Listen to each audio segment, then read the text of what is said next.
नमस्कार। Academy of commerce के इस यूट्यूब चैनल में आप सभी का स्वागत है। बच्चों, हम लोग 10 नंबर वीडियो में पिछले वीडियो में हम लोग 28 के बी तक पढ़ चुके थे। आज हम उससे आगे पढ़ेंगे। क्वेश्चन नंबर 29 के ए में सबसे पहले आप लोग बुक निकालिए और देखिए 29 के ए में क्या कह रहा है। बच्चों देखिए 29 के ए में क्या कह रहा है। एक्स और वाई एक फर्म में साझेदार है और जब नया पार्टनर 1/4 हिस्से के लिए प्रवेश करता है और नए साझेदार के प्रवेश पर निम्नलिखित के लिए फर्म की पुस्तकों में जर्नल प्रविष्टि कीजिए। कुछ एंट्री दिया हुआ है, उसका आपको जर्नल एंट्री करने के लिए कह रहा है। कब? जब नया साझेदार फर्म में प्रवेश करता है। फर्स्ट एंट्री कह रहा है अपलिखित विनियोग का मूल्य 10,000 रुपया, अनरिकॉर्डेड इन्वेस्टमेंट वर्थ ₹10,000। अनरिकॉर्डेड जो भी एसेट रहेगा बच्चों, तो उसके लिए हम क्या एंट्री बोले थे? पिछला जो चैप्टर था उसमें हम लोग रिकंस्ट्रक्शन का सारा सवाल पढ़े थे। और जब भी साझेदारी फर्म का पुनर्गठन होता है, रिकंस्ट्रक्शन होता है, तो जितनी भी एसेट होते हैं और लायबिलिटीज होता है, उस सभी का बच्चों क्या होता है? रिवैल्यूएशन होता है। तो रिवैल्यूएशन होता है तो क्या होता है कि किसी भी एसेट का वैल्यू या तो बढ़ेगा या तो घटेगा, लायबिलिटीज का वैल्यू या तो बढ़ेगा या तो घटेगा। उसके संबंध में क्या क्या जर्नल एंट्री होगा? पिछले जो चैप्टर हम लोग पढ़े थे साझेदारी फर्म का पुनर्गठन, उसमें हम लोग पढ़े थे बहुत अच्छे तरीके से। आप लोगों को अगर याद नहीं हो तो उस चैप्टर का थ्योरी देख लीजिएगा। कम से कम उसका जो जर्नल एंट्री जो है उसको आप देख लीजिएगा तो ज़्यादा अच्छा से समझ में आएगा। ठीक है बच्चों, वैसे हम फिर से थोड़ा सा रिपीट कर दें कि जब भी एसेट में वृद्धि होता था तो क्या करते थे? Asset account debit to revaluation account. और जब भी एसेट में कमी होता था तो क्या एंट्री करते थे? Revaluation account debit to asset account. सिर्फ याद रखना है बच्चों कि अगर लॉस हो रहा है तो रिवैल्यूएशन डेबिट, अगर प्रॉफिट हो रहा है तो रिवैल्यूएशन को क्रेडिट करेंगे। चलिए यहाँ पे हम लोग देखेंगे। पहला में क्या कर रहा है? इन्वेस्टमेंट आया। अच्छा, संपत्ति बढ़ रहा है, मतलब संपत्ति अगर बढ़ेगा तो एसेट में इंक्रीज होगा तो क्या होगा? मेरे लिए लाभ है, तो लाभ होगा तो रिवैल्यूएशन को क्रेडिट करना है बच्चों। तो investment account debit to revaluation account. ठीक है बच्चों, 10,000 रुपए। दूसरा कह रहा है, दूसरा नंबर जो एंट्री है कह रहा है कि अपलिखित लेनदार 3,000 रुपए था। अच्छा, एसेट अगर आ गया तो मेरे लिए लाभ है, अगर लायबिलिटीज आ गया तो हानि है। तो हानि के लिए उल्टा एंट्री हो जाएगा बच्चों, revaluation account debit to creditor account. ठीक है बच्चों, 3,000 रुपए। अच्छा, अगला एंट्री देखेंगे। तीसरा कह रहा है भवन के मूल्य में वृद्धि हो गया। कितना वृद्धि हो गया बच्चों? कह रहा है भवन के मूल्य में 12,000 रुपए की वृद्धि हो गया। जब भी किसी संपत्ति का वैल्यू बढ़ता है तो क्या होता है? प्रॉफिट होता है। जब भी प्रॉफिट होगा बच्चों तो हमने क्या बोला था कि रिवैल्यूएशन को क्रेडिट करना है। क्या करना है? रिवैल्यूएशन को क्रेडिट करना है। तो क्या करेंगे? बिल्डिंग अकाउंट को डेबिट करेंगे टू रिवैल्यूएशन अकाउंट 12,000 रुपए। ठीक है बच्चों, चलिए अब अगला एंट्री क्या कर रहा है कि फर्नीचर पर हरास 1,000 रुपए। फर्नीचर पर डिप्रिसिएशन का मतलब क्या होता है बच्चों? डिप्रिसिएशन का मतलब होता है संपत्ति के मूल्य में कमी। और जब भी संपत्ति के मूल्य में कमी होगा बच्चों तो लॉस होगा, और लॉस होगा तो क्या एंट्री करेंगे? रिवैल्यूएशन को डेबिट करेंगे। याद है ना, रिवैल्यूएशन को डेबिट करना है जब लॉस होगा तो revaluation account debit to furniture account. कितना? 1,000 रुपए। ऐसा। अब एंट्री खत्म, यहाँ एंट्री खत्म। अच्छा, एंट्री जब ये हो जाए तो हमको क्या करना है? ये देखना है, प्रॉफिट और लॉस निकालना है बच्चों। देखना है रिवैल्यूएशन के डेबिट तरफ का अमाउंट ज्यादा है कि क्रेडिट तरफ का अमाउंट ज्यादा है। तो देखेंगे हम लोग अलग अलग जोड़ेंगे। पहले रिवैल्यूएशन के डेबिट और क्रेडिट तरफ का अमाउंट। ठीक है बच्चों, देखिए यहाँ रिवैल्यूएशन, यहाँ क्रेडिट था तो क्रेडिट 10,000, क्रेडिट वाले को सबसे पहले जोड़ लेंगे। यहाँ क्रेडिट था, यहाँ क्रेडिट था, तो 10, 12, 22। अच्छा, दो जगह क्रेडिट था, दो जगह डेबिट है, 3,000 और 1,000।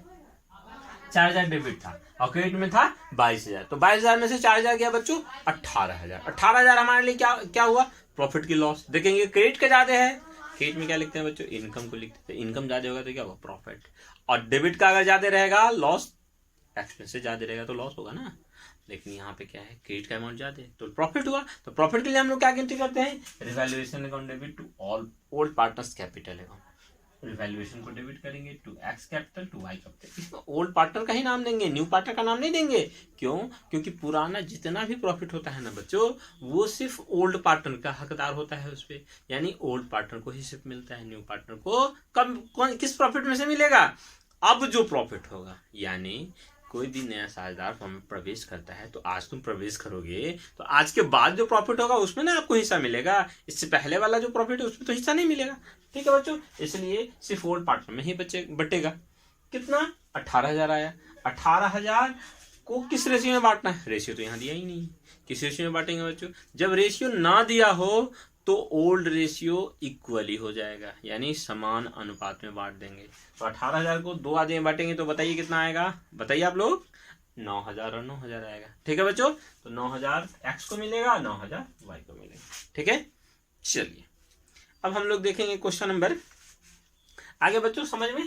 अब स्क्रीनशॉट लीजिए आप लोग और इसको नोट करिए। ठीक है बच्चों, चलिए देखिए 29 के बी में हम लोग क्या कह रहा है बच्चों, ए और बी एक व्यवसाय के लाभों को 5 दिन के अनुपात में बांटते हैं। सी को लाभ में 1/4 हिस्से के लिए शामिल किया गया, जो कि ए और बी द्वारा बराबर दिया जाएगा, यानी 1/4 जो मिलेगा सी को इक्वली मिलेगा, यानी सैक्रिफाइसिंग रेशियो क्या हो जाएगा बच्चों, इक्वली हो जाएगा।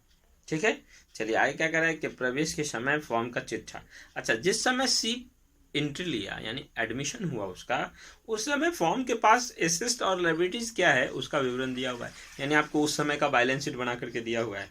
अच्छा, उसके बाद क्या कह रहा है बच्चों सी के प्रवेश को की शर्तें निम्न है।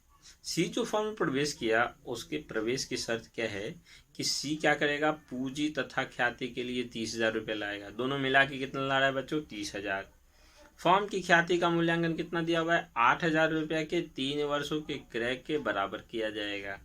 अच्छा, सुपर प्रॉफिट दिया हुआ है, अधिलाभ कह रहा है 8,000, कह रहा है नंबर ऑफ ईयर्स परचेज 3, तो इस दोनों को गुना कर लेंगे 8,000 और 3,000, सॉरी 3 को गुना करेंगे तो 24,000। 24,000 वैल्यूएशन ऑफ गुडविल हुआ, यानी टोटल फॉर्म का गुडविल का अमाउंट 24,000। 24,000 का 1/4 करेंगे बच्चों तो नया जो पार्टनर सी आ रहा है उसका गुडविल का शेयर निकल जाएगा, तो 1/4 करेंगे तो कितना आ जाएगा, 6,000 रुपये आ जाएगा। तो 6,000 रुपये गुडविल, यानी 30,000 रुपये जो सी ला रहा है उसमें से 6,000 तो गुडविल का हो गया, तो बचा कितना, 24,000। 24,000 रुपये क्या चीज का हो गया, गुड कैपिटल का हो गया बच्चों। ठीक है, यानी 24,000 कैपिटल का ला रहा है और 6,000 रुपया गुडविल का ला रहा है, किसी को दिक्कत नहीं है। चलिए आगे क्या कह रहा है, मशीन, फर्नीचर और स्टॉक का पुनर्मूल्यांकन किया गया। मशीन का दाम 30,000 हो गया, फर्नीचर का दाम 12,000 हो गया और स्टॉक का दाम 8,000 रुपये कर दिया गया। ठीक है बच्चों, कह रहे हैं आवश्यक जर्नल प्रविष्टि कीजिए। चलिए हम लोग इस सब के लिए क्या जर्नल एंट्री होगा ये करेंगे। ठीक है बच्चों, चलिए बच्चों देखिए हम बता दिए थे कि गुडविल का अमाउंट कैसे आया, समझ में आया। अच्छा चलिए हम यहाँ पे बता देंगे, नई का पार्टनर क्या ला रहा है, 30,000 रुपया ला रहा है, जिसमें से 6,000 गुडविल का था और 24,000 रुपया बचा कैपिटल का। तो नया पार्टनर है सी आ रहा है, कैपिटल और गुडविल का पैसा ला रहा है, तो क्या एंट्री होगा, cash account debit to C capital to premium account. ठीक है बच्चों, 24,000, 6,000 और ये 30,000। ठीक है, अच्छा इस प्रीमियम को बांट लेंगे तो क्या एंट्री हो जाएगा, premium account debit to old partner. तो ओल्ड पार्टनर का सैक्रिफाइसिंग रेशियो कह रहा है इक्वली, तो इक्वली में बांटेंगे इसको, 6,000 को 3,000 मिलेगा। अच्छा, मशीन में 5,000 रुपये की कमी हो गई। अब ये कमी कैसे हो गई ये जरा देखिएगा, यहाँ पे क्या कह रहा था कि मशीन का, स्टॉक का और फर्नीचर का वैल्यूएशन 30,000, 12,000 और 8,000 हो गया। तो मशीन का देखिए सबसे पहले जो बैलेंस शीट दिया हुआ है ना उसमें देखिए कि कितना था, बैलेंस शीट में तो पहले से जो अमाउंट था वो दिया हुआ है। तो मशीन का दाम था बैलेंस शीट में है 35,000, लेकिन अब कह रहा है उसका दाम हो जाएगा 30,000, तो 5,000 क्या हो गया, कमी हो गया ना, तो 5,000 रुपये लॉस हो गया। ठीक है बच्चों, अच्छा फर्नीचर का देखिए कितना था, 15,000 हो गया, 12,000, 3,000 रुपये लॉस हुआ ना। स्टॉक का देखिए कितना था, 10,000 हो गया, 8,000, 2,000 रुपये लॉस हुआ ना। वही लॉस वाले को दिखे हैं, यानी संपत्ति के तीनों संपत्ति के मूल्य में कमी हो रही है बच्चों। Revaluation account debit to machine, to furniture और टू स्टॉक, 5,000, 3,000, 2,000, 10,000।